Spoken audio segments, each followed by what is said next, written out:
ஆண்டவராகிய இயேசு கிறிஸ்துவின் நாமத்தில் வாழ்த்துக்கள். இந்த நாளிலும் எபேசியர் 4வது அதிகாரம் 7வது வசனத்திலிருந்து 16வது வசனம் வரையிலும் நாம் தியானிக்கலாம். இந்த பகுதியிலே வரங்களின் தொடர்பிலே மனிதனுடைய அன்றாட வாழ்க்கையானது, நடைமுறை வாழ்க்கையானது எப்படி இருக்க வேண்டும் என்கிற காரியம் பேசப்படுகிறது.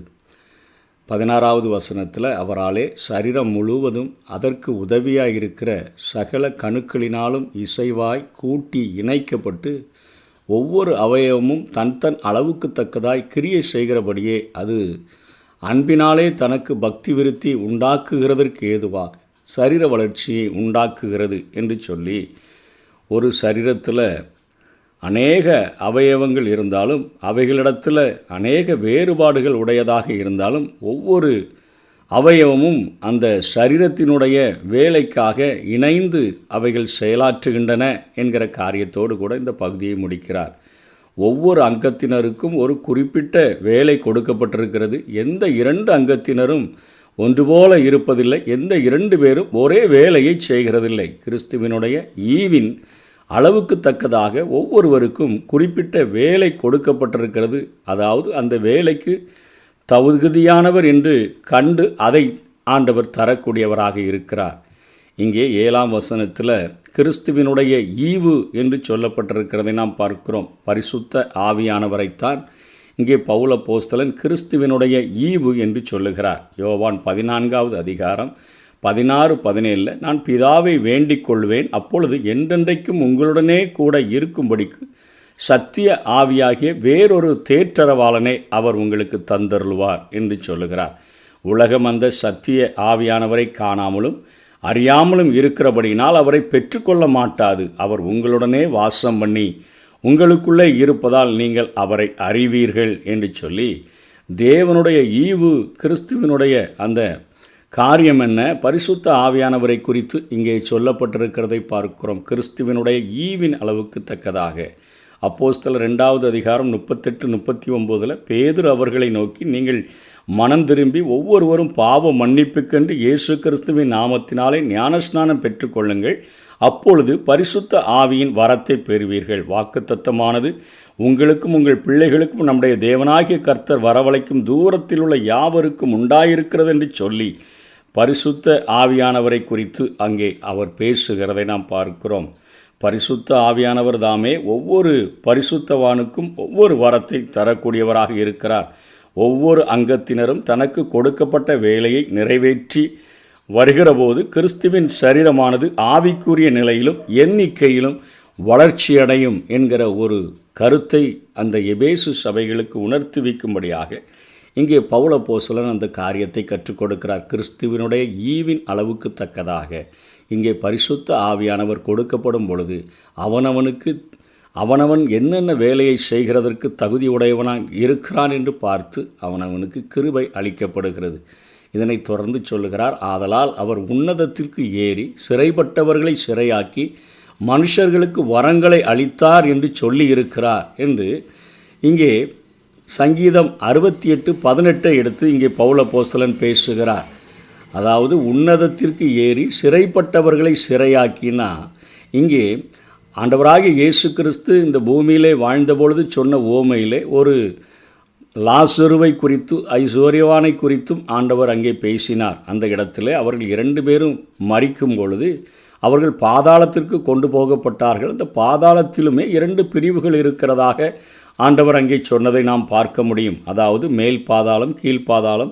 அங்கே பாவிகளாய் மரிக்கிறவர்கள் அந்த ஐசுவரியவான் எத்தனையாய் வேதனைப்பட்டான் என்பதையும், அங்கே மேல் பாதாளத்திலே ஆபிரகாமின் மடி அல்லது பரதீசு என்று சொல்லப்படுகிற இடத்திலே அந்த லாசரு இளைப்பாறினான் என்கிற காரியத்தையும் ஆபிரகாம் சொல்லும் பொழுது அங்கேருந்து யாரும் அங்கே வர முடியாதபடியும் அங்கேருந்து யாரும் அங்கே வர முடியாதபடி ஒரு மிகப்பெரிய பிளவு இருக்கிறது என்று சொல்லப்பட்ட காரியத்தை பார்க்கிறோம். ஆண்டவராகிய இயேசு கிறிஸ்து இந்த பூமியில் அவர் மரித்தபோது அங்கே உன்னதத்திலிருந்து இறங்கி வந்தவர் சிறைப்பட்டவர்களை சிறையாக்கினா அவர்களை சிறை மீட்டு, அதாவது மரித்த அவர்கள் பரிசுத்தவான்களாக இருந்தாலும் சரி பாவிகளாக இருந்தாலும் சரி மரணத்திற்கும் பாதாளத்திற்கும் உடைய திறவுகோள்களை உடைய சத்ருவினுடைய கரங்களில் இருந்து பரிசுத்தவான்களை மீட்டு கொண்டு, அதாவது அதற்கு முன்பாக மரித்த அந்த பரிசுத்தவான்கள் மாத்திரமல்ல, அவரோடு கூட கள்ளன் ஒருவன் மரித்தானே, அவனையும் சேர்த்து கொண்டு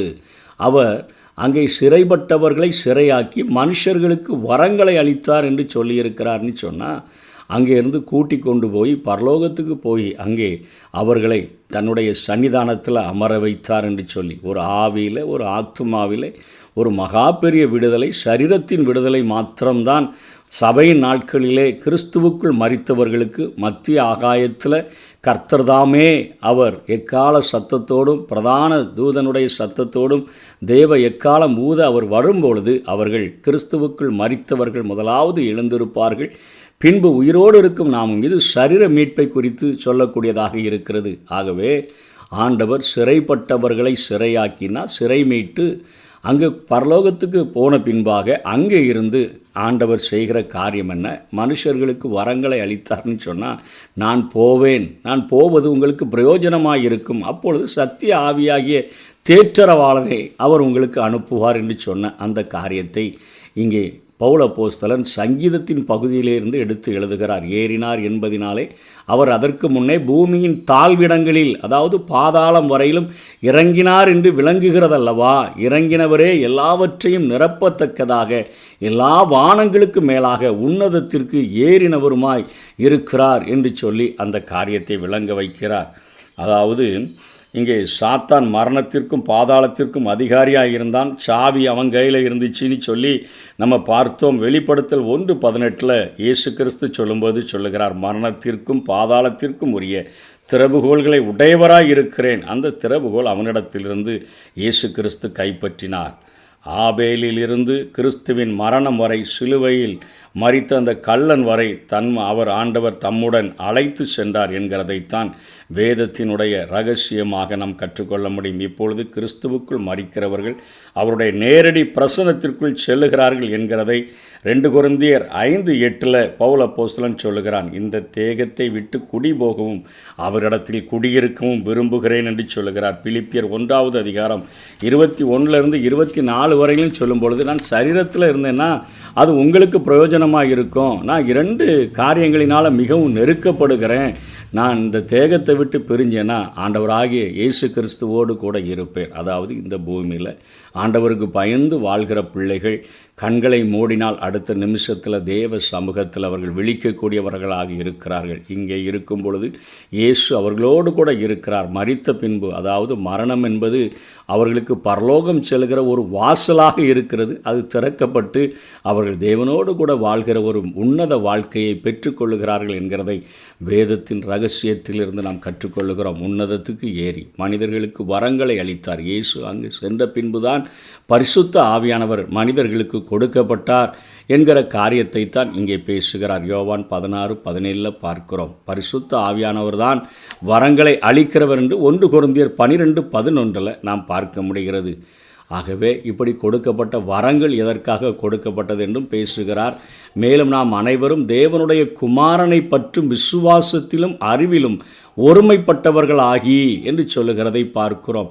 இதற்கு முந்தின ஆவியில் ஒருமைப்பட்டவர்களாகி என்று சொன்னார். இப்பொழுது அவர் சொல்லுகிற காரியம் இங்கே விசுவாசத்திலும் அறிவிலும் ஒருமைப்பட்டவர்களாகி. விசுவாசம்னா ஆண்டவராகிய இயேசு கிறிஸ்துவை விசுவாசிக்கிற விசுவாசத்தில் எந்த ஒரு விசுவாசிக்கும் ஒரு ரட்சிக்கப்பட்ட நாளில் அவனுக்கு கொடுக்கப்பட்ட விசுவாசம், அவன் மீட்கப்படுகிற நாள் வரையிலும் அதே விசுவாசம்தான், ஒரே விசுவாசம்தான், அதிலே மாற்றமில்லை. அறிவு என்பது உலக பிரகாரமான அறிவல்ல, தேவனை அறிந்து கொள்ளுகிற அறிவு. அதாவது இது எப்படி பெருக முடியும் என்று சொன்னால், நம்ம சும்மா இருக்கிற நேரங்களில் நாம் தியானிக்கிற வசனங்களை மற்றவர்களோடு கூட டிஸ்கஸ் பண்ணும்போது அந்த காரியங்களை குறித்து காரியம் இப்படி இருக்கிறதா என்று வேதங்களை நாம் ஆராயும் பொழுது தேவனை குறித்த அறிவு நமக்கு வளரக்கூடியதாக இருக்கிறது. அந்த விசுவாசத்தையும் அந்த அறிவை குறித்து தான் இங்கே பவுல் அப்போஸ்தலன் எழுதுகிறார். கிறிஸ்துவினுடைய நிறைவான வளர்ச்சியின் அளவுக்கு தக்க பூரண புருஷராகும் வரைக்கும் யாருமே குழந்தையாக இருந்து கொண்டே இருக்க விரும்புகிறதில்லை,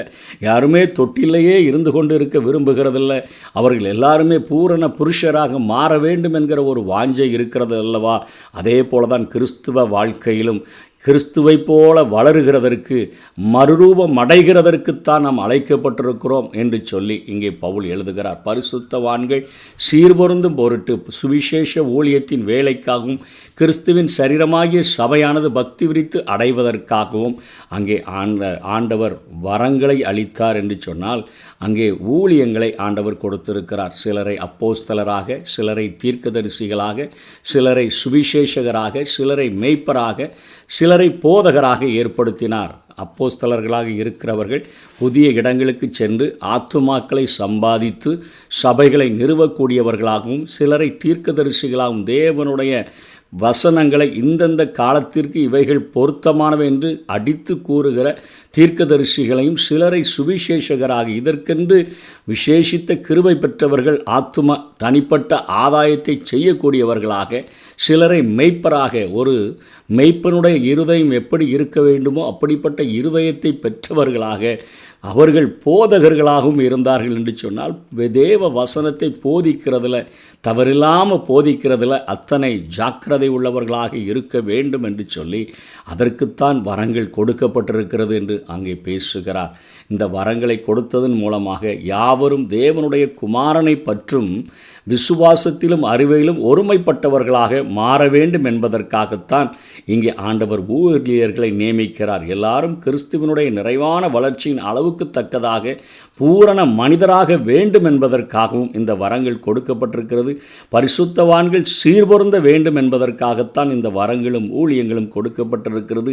சுவிசேஷ நற்பணியானது நடக்க வேண்டும் என்பதற்காகத்தான் இந்த வரங்கள் கொடுக்கப்பட்டிருக்கிறது. கிறிஸ்துவனுடைய சரீரமாகிய சபை பக்தி விரித்து அடைந்து அது ஒவ்வொரு நாளும் எண்ணிக்கையிலும் அது தேவனை பற்றுகிற விசுவாசத்திலும் அறிவிலும் வளர வேண்டும் என்பதற்காகத்தான் இத்தனை ஊழியங்களை ஆண்டவர் ஏற்படுத்தி வைத்திருக்கிறார். நாம் இனி குழந்தைகளாயிராமல் மனுஷருடைய சூதும் வஞ்சிக்கிறதுக்கு ஏதுவான தந்திரமில்ல போதகமாகிய பலவித காற்றினாலே அலைகளைப் போல அடிபட்டு அலைகிறவர்களாயிராமல் என்று சொன்னால், இன்றைக்கு குழந்தைகள் எதையும் ஈஸியாக நம்பிவிடும், ஈஸியாக ஏமாற்றப்படும், கவர்ச்சிகளை கண்டால் அவைகள் வஞ்சிக்கப்பட்டு போய்விடும். ஆகவே அப்படிப்பட்ட குழந்தைகளாக இருந்தோன்னு சொன்னால், மனுஷனுடைய சூதும் வஞ்சிக்கிறதுக்கு ஏதுவான தந்திரமுள்ள போதகம் நம்மை அது பலவித காற்றினால் அலைகளைப் போல அடிபட்டு அலைகிற நிலைமைக்கு தள்ளப்பட்டு விடுவோம். அதனால் அன்புடன் சத்தியத்தை கைக்கொண்டு, கடினமாய் அல்ல, அன்புடன் சத்தியத்தை கைக்கொண்டு தலையாகிய கிறிஸ்துவுக்குள் எல்லாவற்றிலேயும் நாம் வளர்கிறவர்களாக இருக்கும்படியாக அப்படி செய்தார்.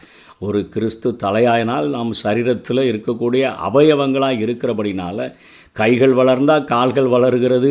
இப்படி ஒவ்வொரு காரியத்திலும் நாம் அந்த வளர்ச்சி ஒரு பூரண வளர்ச்சிக்கு நேராக நாம் கடத்தப்பட்டு நாம் செல்லக்கூடியவர்களாக இருக்க வேண்டும்.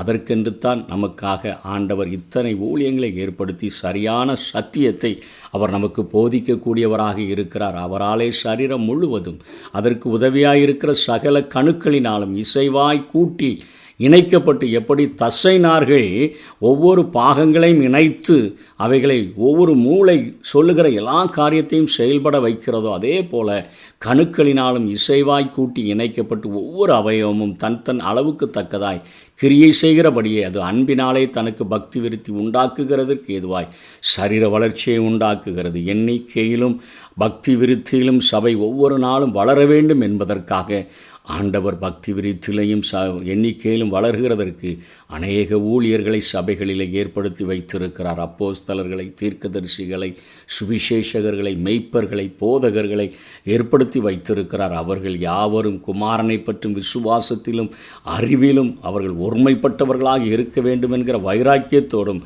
கிறிஸ்துவனுடைய நிறைவான வளர்ச்சியின் அளவுக்கு தக்கதாக ஒவ்வொரு விசுவாசிகளும் பூரண மனிதர்களாக மாற வேண்டும் என்கிற ஒரு நோக்கத்தோடும் பரிசுத்தவான்கள் எல்லாரும் ஒருவருக்கொருவர் ஒற்றுமையாக இருக்க வேண்டும். எப்படி சரீரத்தின் அவயவங்களெல்லாம் ஒற்றுமையாக இருக்குதோ அதே போல் இருக்க வேண்டும் என்பதற்காகவும், சும்மா இருப்பதற்கல்ல, சுவிசேஷ நற்பணியை சமயம் வாய்த்தாலும் சமயம் வாய்க்காவிட்டாலும் அறிவிக்க வேண்டும் என்கிற ஒரு நோக்கத்தோடும் கிறிஸ்துவின் சரீரமாகிய சபை பக்தி விருத்தியை அடைய வேண்டும்.